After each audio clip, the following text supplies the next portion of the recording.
Déjà l'an dernier, on a commencé à discuter du coût des médicaments et c'était un sujet qui commençait à chauffer et maintenant il est brûlant. Il est brûlant parce que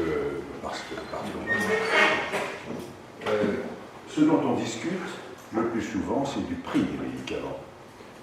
Ne pas confondre avec le coût. Et ce qui est intéressant, c'est de voir que la relation entre le coût et le prix est quelque chose d'assez mystérieux. C'est mystérieux et ça amène à se poser la question de savoir, y a-t-il un juste prix? Je ne suis pas sûr que nous apporterons ici une réponse. Ah voilà, nous apporterons une réponse à cette question. C'est ça. Les coûts réels ne sont pas un élément important dans la stratégie des firmes. Leur surévaluation est cependant la règle, et un des exemples les mieux connus, c'est le coût de la mise sur le marché d'un nouveau médicament. C'est très intéressant. En 1998 ou 19, il y a eu une première fois une évaluation de la mise sur le marché d'un médicament et le montant qui était annoncé, était bien entendu c'est un chiffre moyen, était de 800 000 dollars, 800 millions de dollars, excusez-moi. Vous voyez à quel point on trébuche quand on aborde ce genre de sujet. 800 millions de dollars. Quand on demandait au laboratoire de Tufts University comment en êtes-vous arrivé là, la réponse c'était très simplement, expliquez-nous, malheureusement je ne peux pas vous communiquer les chiffres, ils sont protégés par le secret commercial. Depuis, les mêmes ont actualisé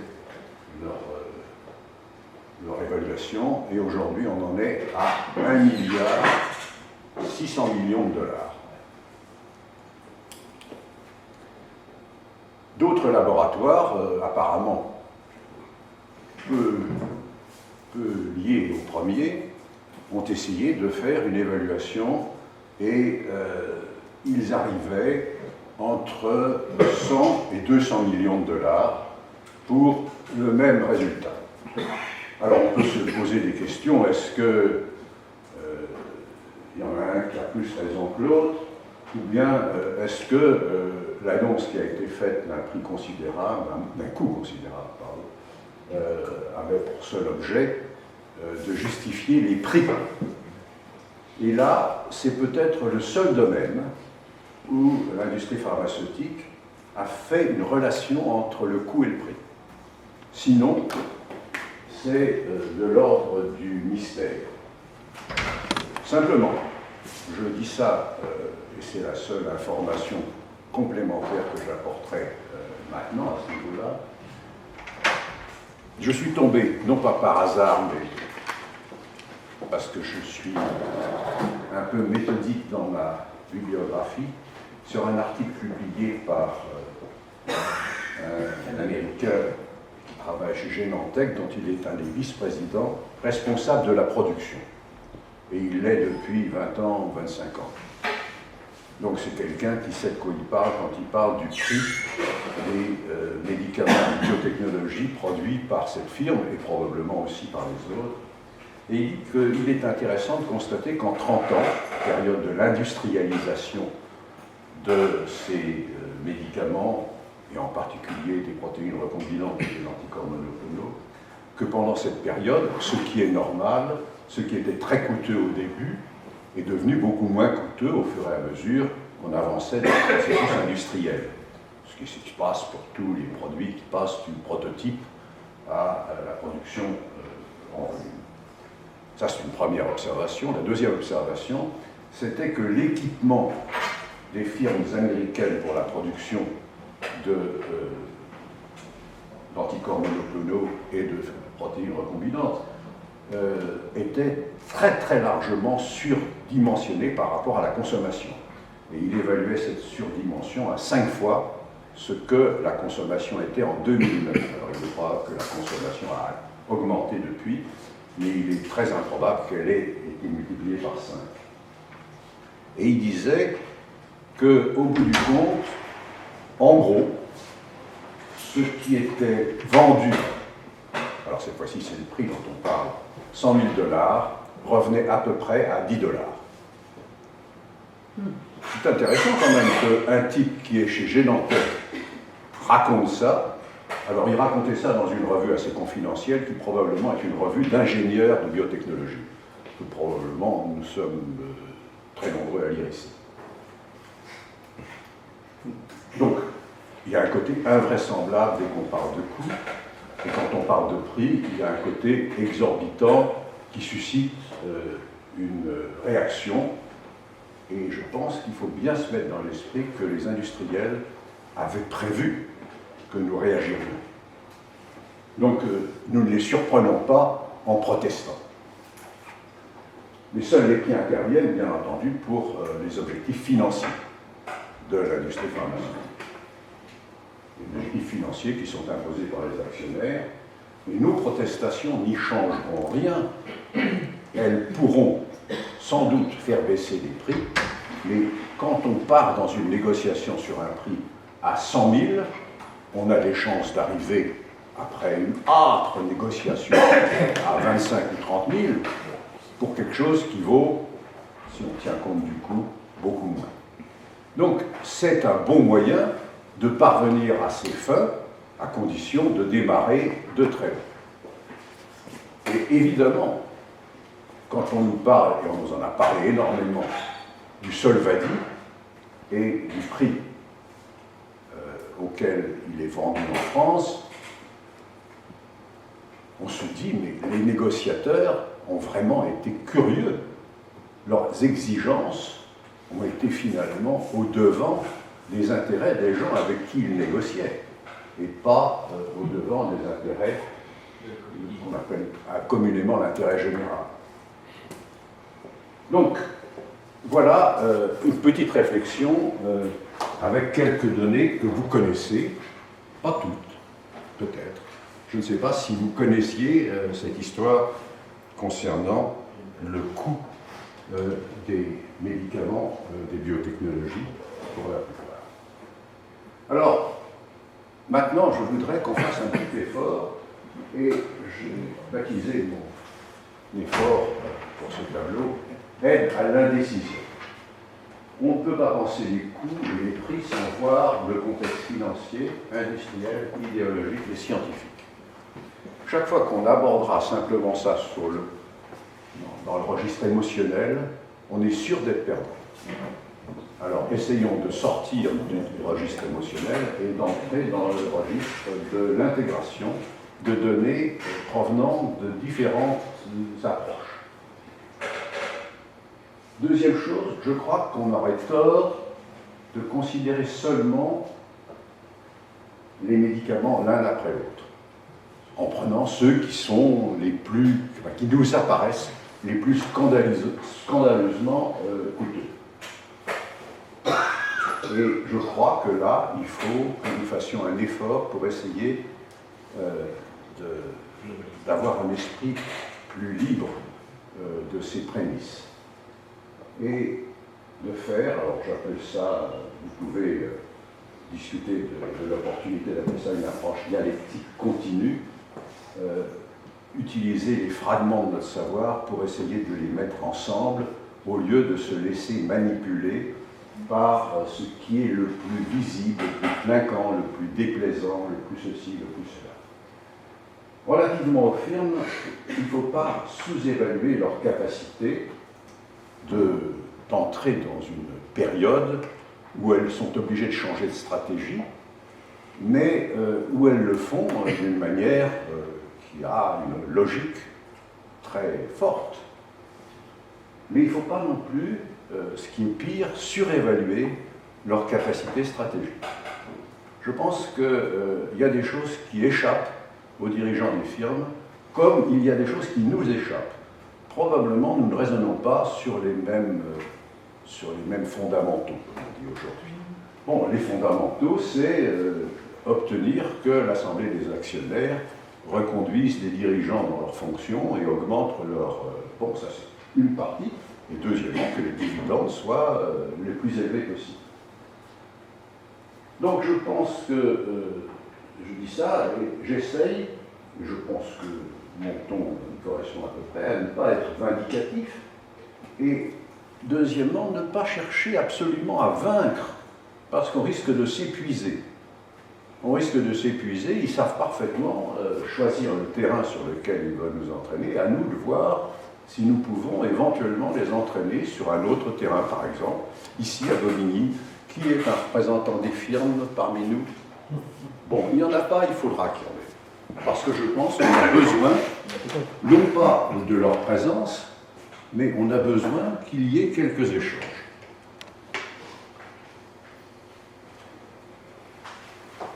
Et je vais m'efforcer, dans les quelques minutes qui me restent, de dire que l'effort principal doit porter sur les idées.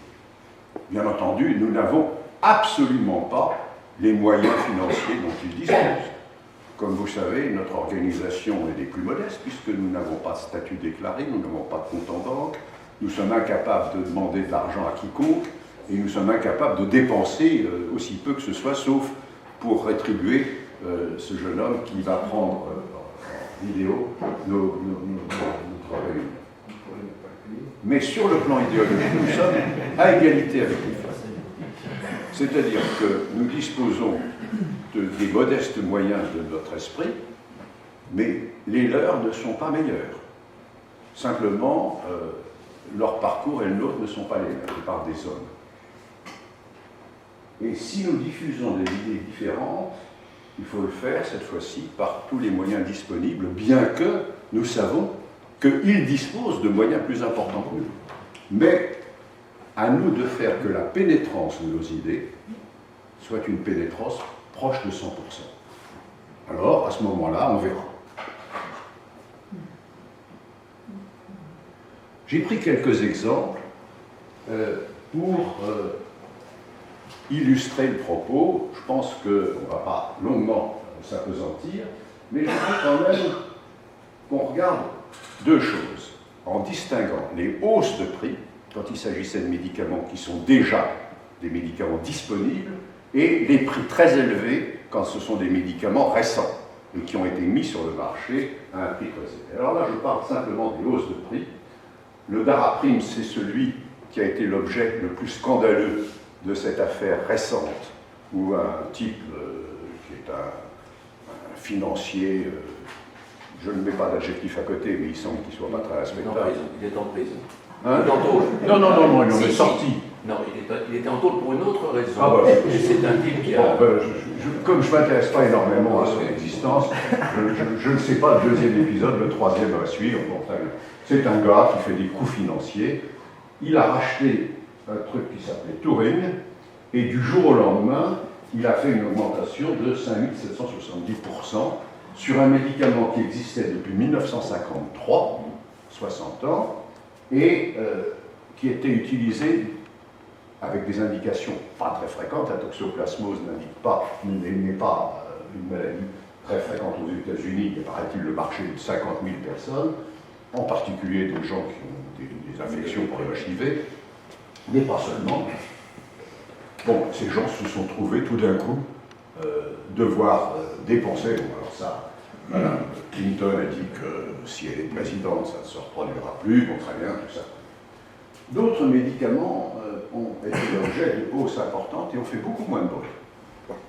En particulier chez Valéant. Je ne sais pas si vous connaissez Valéant comme industrie pharmaceutique, mais ça existe. C'est une industrie canadienne. Et sur des médicaments qui sont des médicaments panneaux de la pathologie cardiovasculaire, 525%, 212%, c'est bien entendu beaucoup moins frappant que les médicaments à 100 000 € par malade, mais c'est quand même quelque chose sur le fait qu'il s'agit de médicaments de prescription fréquente. On a quelque chose qui est quand même modifie beaucoup la dépense en matière de médicaments. La doxycycline, pardon, 9200 entre 9200% d'augmentation entre 2013 et 2014. De ça, la presse a très peu parlé en France. Très peu, pour ne pas dire pas du tout. La cyclocérine, de 500 à 10 800. En quelques semaines, quelques mois. Bon, alors, ça veut dire que probablement on a là un mouvement qui est en train de s'amorcer et qui risque fort de s'étendre à beaucoup d'autres médicaments, et pas parce qu'ils sont innovants, mais parce qu'ils sont nécessaires. Essentiels, dirions-nous ici. Maintenant, regardons un petit peu les choses pour les médicaments qui paraissent plus scandaleux. Moi, je trouve que c'est déjà très scandaleux ce que je vous ai montré là. Bon, ça, c'est une appréciation affective. Bon, là, il s'agit de regarder, alors bien entendu, le sulfosbuvir, ça, tout le monde a ça présent à l'esprit, 45 000, donc il paraît qu'on ne paye pas 45 000 euros, mais plutôt aux alentours de 30 000 parce qu'il y a des ristournes, etc. Parce que je ne sais pas très bien, peut-être quelqu'un pourra le dire tout à l'heure s'il le sait, c'est ce qui se passe quand un médicament est vendu à un prix facial élevé, que le patient en est de sa poche pour une partie, et que la ristourne est faite à la sécurité sociale. Je ne sais pas si le patient est remboursé. Bon, tu as peut-être la réponse. Ou si ça passe... En France, c'est la liste en sus. C'est gratuit. C'est complètement gratuit pour le malade. Bon, allez.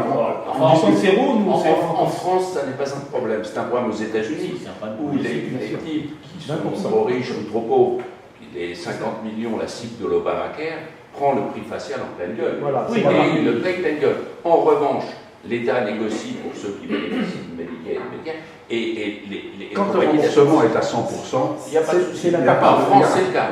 On ne va pas s'attarder. De toute manière, 30 000 euros, c'est encore extrêmement cher. Bon, là, suivent une série de médicaments avec des indications de nature cancérologique sur lesquelles, bon, je ne vais pas m'appesantir. Tout à l'heure, je pense que Jean-Paul Vernant reprendra ce sujet. Et ce sont quand même, mais ça c'est pour mémoire parce que ça va être repris tout à l'heure, que je voulais qu'il y ait ça. Alors maintenant, hop là, non c'est pas ça, c'est ici.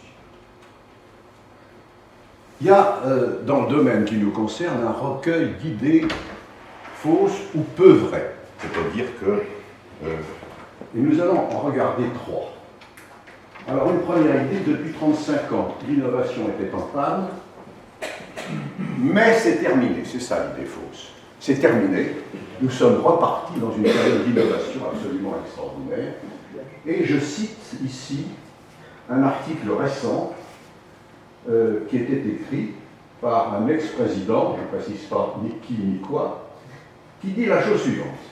Les découvertes de nouveaux principes actifs contre les maladies cancéreuses se font à un rythme et une intensité sans précédent. Vous appréciez. Cet élan fantastique est le fruit de la recherche des dernières années et les débouchés sont potentiellement immenses. Pour les financiers. Troisièmement, il faut éviter aux patients des pertes de chance. Et quatrièmement, les médicaments sont 10 à 100 fois supérieurs au traitement en cas. Alors, quand quelqu'un qui exerce des fonctions importantes dans notre système exprime ça, on se dit, il fait le jeu des gens qui vendent ces médicaments si coûteux. Parce que si c'est vrai, eh bien c'est tellement remarquable, tellement exceptionnel, que vraiment, moi je dis oui. Alors ces annonces fracassantes sont continuelles, elles n'ont pas d'attente, ce sont les mêmes qu'on entendait 5 ans avant, 10 ans avant, 15 ans avant, 20 ans avant. Moi j'ai fait une carrière dans la cancérologie et j'ai toujours entendu que les progrès étaient fulgurants. Hein? Il y avait des gens qui étudiaient, alors chacun avait son adjectif, mais fulgurant c'est un de ceux que j'ai retenu. Comment pourrait-on mieux justifier les prix si élevés? Si c'était vrai, moi je trouverais qu'il y aurait peut-être la matière à justification. Mais c'est de la frime. Ça, c'est des propos, ce sont de la frime. Bon. Alors, nous pouvons considérer que si c'est de la frime, il faut qu'on dénonce. Et pas seulement dénoncer, mais essayer d'exprimer notre manière de voir. Deuxième idée, fausse ou peu vraie, les experts qui n'ont pas conflit d'intérêt sont des experts sans intérêt. Vous avez tous entendu ça, c'est la justification des problèmes de conflit d'intérêt. Voilà bien une assertion douteuse, surtout dans la bouche de ceux qu'elle concerne, parce que c'est en général eux qui disent ça pour eux-mêmes. C'est exactement ce qu'on appelle la novelle. Si on regarde la collaboration Cochrane, qui rassemble 30 000 médecins, qui n'ont pas de conflit d'intérêt parce qu'ils ont décidé que la participation à la collaboration Cochrane se ferait en dehors des conflits d'intérêt. Et 30 000 médecins pharmaciens, la situation est arrivée. Et pourtant, ces avis, je parle des avis de la collaboration Cochrane, font référence. Troisième idée fausse, c'est celle-là qui y incarne un petit peu. Les grandes firmes sont les seules à savoir comment innover à partir de chercheurs fondamentaux. Les firmes savent quand et comment acheter des startups, quelques millions de dollars et les valoriser quelques milliards de dollars. Je parle de la valorisation boursière. Et je vais vous raconter un conte. Il était une fois une ONG dénommée DNDI, Drug from Neglected Diseases Initiative, qui obtint d'une start-up californienne nommée Presidio la licence mondiale exclusive d'exploitation du Ravidasvir, sous la réserve de vendre moins de 300 $ pour chaque traitement, qui obtint de les faire fabriquer en Égypte par Farco, industrie pharmaceutique égyptienne bien implantée depuis longtemps, aux mêmes conditions pour le prix de vente, et qui fit conduire un essai de phase 3 qui est en cours en Malaisie et en Thaïlande, qui, dans les premiers résultats, montre que ce Ravidasvir a la même efficacité que le Sofosbuvir, vendu 45 000 € de traitement en France, 900 € en Égypte, 85 000 € aux États-Unis. J'oubliais de dire que c'est l'infection par le virus de l'hépatite C que le Ravidasvir guérit. Le prince et la princesse se marièrent et il n'y eut pas d'actionnaire. Réveillez-vous, parce que ce que je viens de dire là, c'est pas le futur, c'est aujourd'hui. C'est-à-dire que la licence d'exploitation du Ravidasvir est actuellement un contrat signé avec, comme condition d'utilisation, 300 €. Alors, il est possible que, j'ai appris ce matin que Madame le ministre avait annoncé qu'on allait traiter tous les patients qui sont infectés par le virus de l'hépatite C. Je m'en réjouis, mais je pense qu'il sera d'autant plus intéressant de les traiter avec le médicament à 300 €.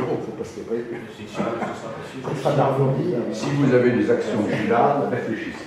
Réfléchissez à ce que vous allez en faire. J'ai quasiment terminé. Conclusion temporaire. Les médicaments essentiels sont prescrits en Suède par les généralistes, 85% des prescriptions. Deuxièmement, DNDI est une entreprise à but non lucratif, en passe de dominer le marché de l'hépatite C, de produire et de commercialiser un médicament efficace, 100 à 200 fois moins cher que le Sofosbuvir.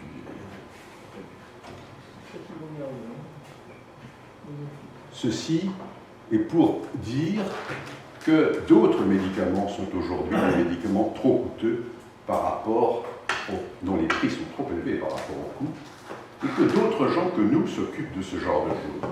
Pour mémoire, je vous cite qu'il existe une Open Source Pharma Foundation, qu'il existe une Open Source Drug Discovery, une Open Insulins California Laboratories, c'est-à-dire des gens qui essayent de faire des médicaments non protégés par les brevets et qui pourraient être commercialisés à des prix proches du prix de revient. Donc, ça n'est pas un effort isolé que le nôtre, c'est un effort qui s'intègre dans un mouvement qui se développera tranquillement. Ceci est la dernière diapositive pour annoncer que nous organisons le 23 septembre à la Fondation Charles et Paul Médiac pour Progrès de l'Homme une réunion consacrée au prix des médicaments, de leur coût et en relation avec l'intérêt général. Merci de votre attention.